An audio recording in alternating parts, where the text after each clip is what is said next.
చేద్దామా అని అనుకుంటూ ఉన్నాను. మీకు ఎలా చేయాలో నేను చూపిస్తున్నాను. వంటింట్లో వెళ్తున్నాను నేను. రండి, మీకు కూడా రండి.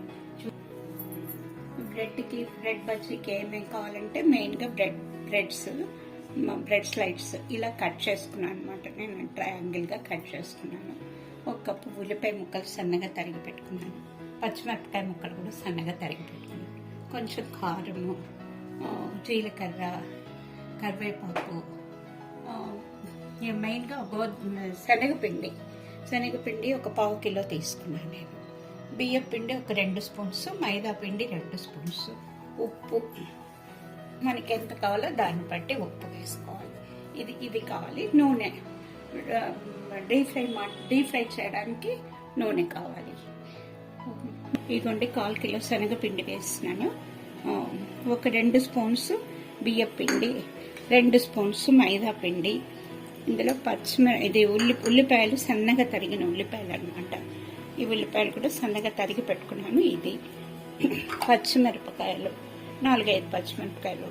మనకి వద్దు పచ్చిమిరపకాయలు కారం అనుకుంటే తీసేయచ్చు.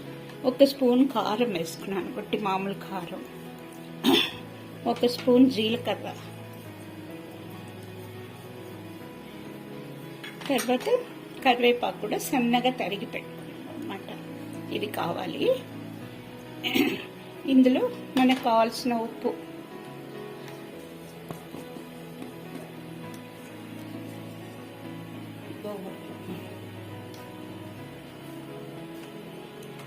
అన్నీ బాగా మిక్స్ చేసుకుని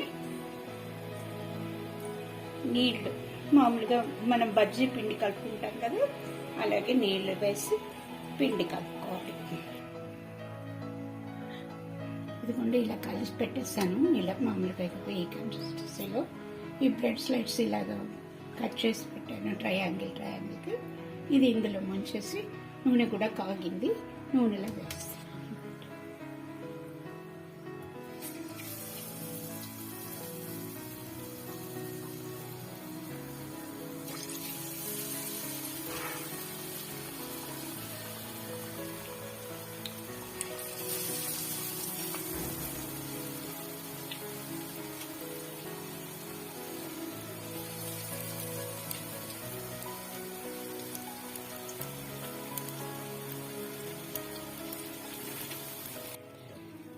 ఇదిగోండి వేగిపోయినాయి.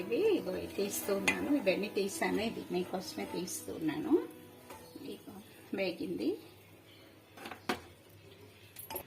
ఇదిగోండి అయిపోయినాయి. ఇగో ఇవి ఇలాగా చేస్తే బాగుంటాయి. దీంట్లో కచప్తో ఇష్టమైతే కచప్తో నంచుకుని తినచ్చు. పిల్లలు కూడా బాగా ఇష్టంగా తింటారన్నమాట. బ్రెడ్ కదా, సో వాళ్ళకి ఇష్టపడతారు. అయితే వేడివేడిగా తింటే ఇది బాగుంటుందండి. ఈ కచప్ వేసుకుని తినేసేయచ్చు. పిల్లలు అయితే కచప్ నంచుకుని తింటారు, బాగుంటుంది. మీరు కూడా ట్రై చేయండి. ఎలా వచ్చిందో చెప్పండి, లైక్ చేయండి, సబ్స్క్రైబ్ చేయండి, బెల్ బటన్ నొక్కండి. Okay, thank you.